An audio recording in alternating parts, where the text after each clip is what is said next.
વિછિયા તાલુકાના ઝવેરભાઈ જમોડ જમીન પર ધિરાણ પેટે રૂપિયા ઉપાડી પોતાના ઘેર અજમેર જતા હતા ત્યારે ચિરોડાના પાટિયા નજીક અજાણ્યા શખ્સો બાઇક પર આવી 11 લાખની લૂંટ આચરી લૂંટારાઓ ફરાર થઈ ગયા હતા।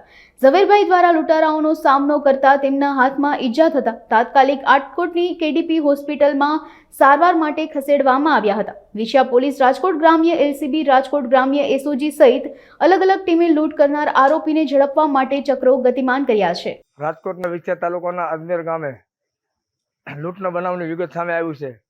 જાણવા મળતી માહિતી મુજબ ઝવેરભાઈ જમોડ નામના વ્યક્તિ જે અજમેર ગામના હતા અને તેમની સાથે તેમના મિત્રને લઈ અને જમીનના ધિરાણ પેટાના SBIમાંથી 11 લાખ રૂપિયા લઈ અને પાછા પોતાના ઘેર પરત ફરતા હોય ત્યારે ચિરોડાના પાટિયા નજીક અજાણ્યા શખ્સો દ્વારા તેમને રોકી અને તેમની પાસેથી 11 લાખ રૂપિયાની લૂંટ ચલાવવામાં આવી હતી।